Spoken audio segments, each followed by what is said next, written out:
We are going to continue our discussion on vitamins. And today, after the introduction that I gave several days ago, we're going to delve into each of the vitamins and discuss their importance to the body and what deficiency states of these vitamins look like and what you can expect and why they're so important to keep at the right concentration. Remember, vitamins are not produced by the body innately. We must ingest them through food and or through supplementation.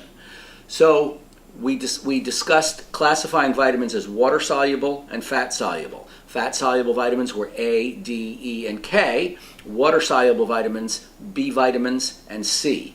When I say B vitamins, there are a whole class of B vitamins, and we're going to begin discussing them today. So here we are, vitamins part 2, and we're going to start with the water-soluble vitamins. Those are the B vitamins and vitamin C. And remember this about water-soluble vitamins.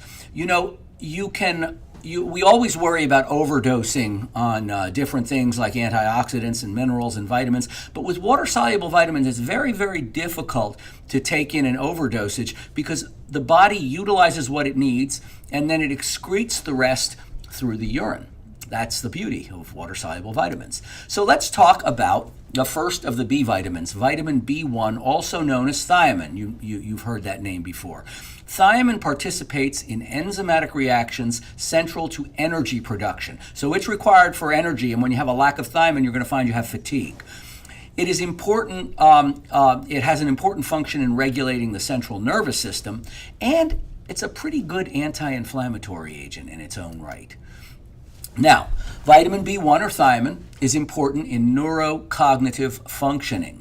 And as you can see, this will be important in preventing things like dementias and depression and important in problem-solving skills. Vitamin B1 is also important in the synthesis of nucleic acids. Nucleic acids are the backbone of our DNA, of our genetic material. So very, very important function there. And more importantly, vitamin B1 is needed for the synthesis of acetylcholine and its release. Acetylcholine is a very important neurotransmitter that exerts its function in memory and learning. Very, very important for those functions. So as you can see, vitamin B1 is very important. Now, thiamine is found in the following food sources. Now, I'm going to list the most concentrated forms, the most concentrated food sources. There are other foods, of course, but brewer's yeast, wheat germ, peanuts, sunflower seeds, pork, pine nuts, soybeans, and a bunch of other foods all have thiamine in it. Now, interesting, thiamine is destroyed by sulfites, a common food additive, and by moist heat. So for those of you who are into eating processed foods, which I regard as a no-no, you're probably not going to get the thiamine content of that food. Now, what happens if you have too little thiamine? What happens if your diet is all processed foods and you're not supplementing B1?